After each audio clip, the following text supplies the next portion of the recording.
Hey, welcome back to JV Foodie. August is National Ice Cream Month, and so I figured why not do something with ice cream? So let's make some ice cream cake. Let's get this show on the road. First things first, this recipe is coming to us from Trish from the site Mom on Time Out, which seems very appropriate. And the first thing you're going to need is a brownie mix. So you just go to the store, pick any brownie mix you would like. She has no specifications. I personally like a nice fudgy chewy brownie, so I grabbed the Duncan Hines chewy fudge brownie, and that's what I'm going to be using. It came out really good, by the way, so highly recommend. The directions state to prepare your brownie mix as directed. So I'm going to take my brownie mix, add it to my giant silver bowl here, add 45 milliliters of water, 170 milliliters of oil, 2 large eggs, and then I'm going to give this a good stir, and then into a 9 by 13 inch pan it will go. Make sure you add some food lube to your 9 by 13 inch pan before you add your brownie mix. I'm using avocado oil here. So make sure that you get all the crevices because we don't want your food sticking, now do we? Dump your prepared brownie mix into your now prepared 9 by 13 inch pan, and then pop this bad boy into the oven for anywhere from 19 to 22 minutes. While your brownies bake, you can do some other setup on the side. So you're going to need Oreo cookies for this recipe. The recipe states 15 to be exact, though I can imagine if you had fewer than 15 or if you had a brand new sleeve, you could do what you want with this number. It says to roughly chop them. I debated about roughly chopping them, and then I figured it would just make my life easier if I threw them into a food processor and had that take care of it.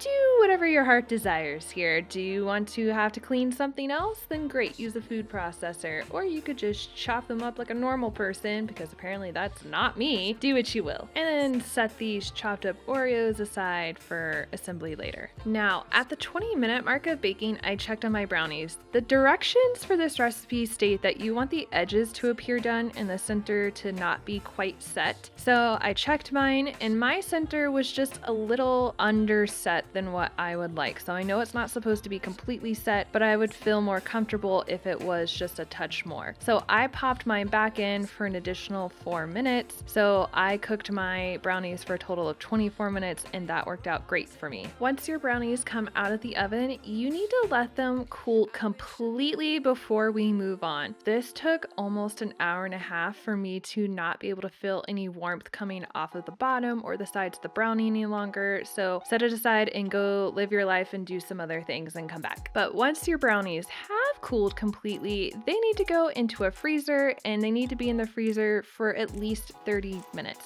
After your brownies have been chilling in the freezer for 30 minutes, you are then going to acquire your hot fudge. So this recipe calls for 13 ounces of hot fudge topping, and you can either keep it at room temperature or you can warm it up slightly, which would help you spread it around better. I didn't feel like measuring out 13 ounces of hot fudge to warm it up and dirtying something else, so I just eyeballed this at room temperature and spread that hot fudge into a nice even layer on top of your cooled brownies. Once you're done with the hot fudge, it's time for those Oreo cookies to make their appearance. So go ahead and grab your chopped up or processed Oreos, and you are going to put those on top of the hot fudge, spreading them out evenly or as even as you can get them. And then you're going to slightly press them into the hot fudge so that they stick better. Once you're done with your Oreo cookie topping and you press them in and smooth that out a little bit, this is going back into the freezer for another 30 minutes. Once your brownies with the hot fudge cookie topping have sat in the freezer for 30 minutes, it's time for the ice cream. You're going to need 3 quarts of ice cream that is slightly softened so that it is spreadable. You could choose any ice cream you would like. I went with vanilla bean to go for like a cookies and cream feel for this ice cream cake. So I have 2 things of ice cream here. I'm scooping it onto my brownie mixture, and then I'm going to spread this out and smooth it as I go with the back of my spoon.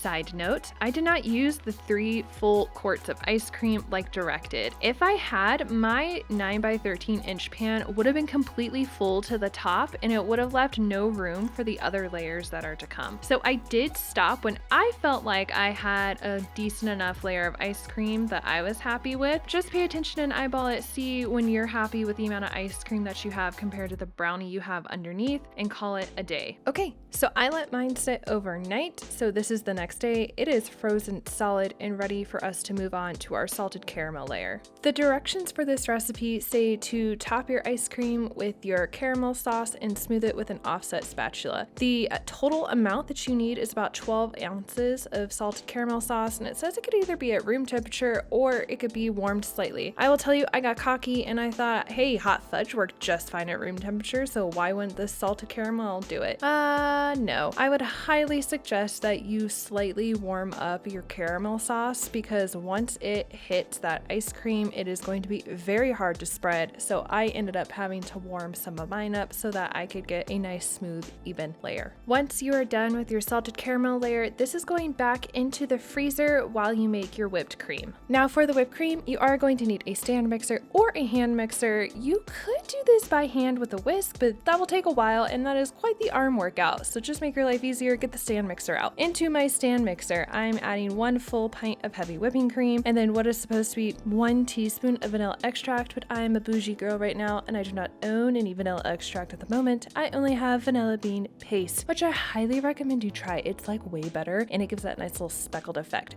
Okay, I diverge. Anywho. And then you're adding 1/4 a cup of powdered sugar, or about 30 grams worth, to this mix and get that going on low. You want to start low and slow on this first little bit because you don't want your powdered sugar to, well, not be a part of the whipped cream anymore. You want it to stay in the bowl, and you're going to just maybe scrape down the bowl if you need to, and then you can slowly increase the speed once you get it all incorporated. You want to let your whipped cream get to the point where you have stiff peaks. And as every home chef's prerogative, pause to taste test the product and make sure that it's good to go before you move on. Once your taste tester has given the go ahead and has approved the product, it's time to get that bad boy out of the freezer one more time, and let's top this cake off with some whipped cream. So your caramel layer should be slightly set by now, or it is set depending on how long it took you, and you're going to take your whipped cream and you're just going to put that in a nice even layer on top. You can make it as thin or as thick as you would like. I had a pretty thick layer for mine. I didn't want to waste the whipped cream, and you can see I just sort of just piled it on there. So put as much as your heart desires.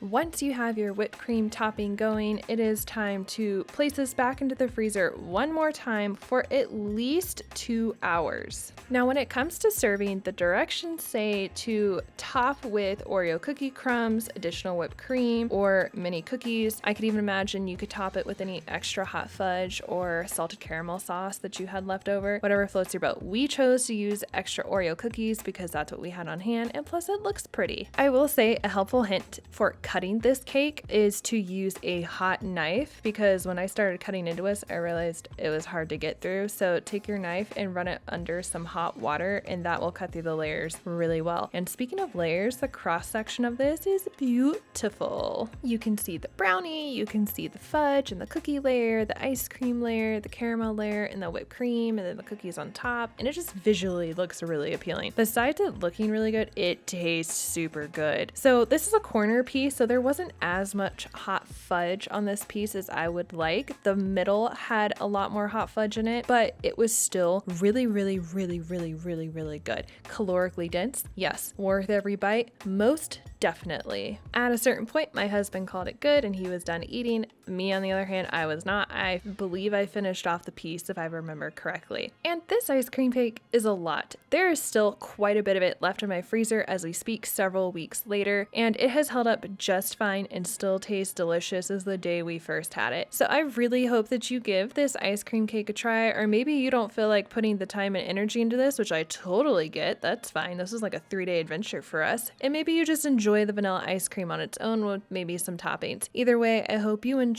National Ice Cream Month, and until next time, bye everybody.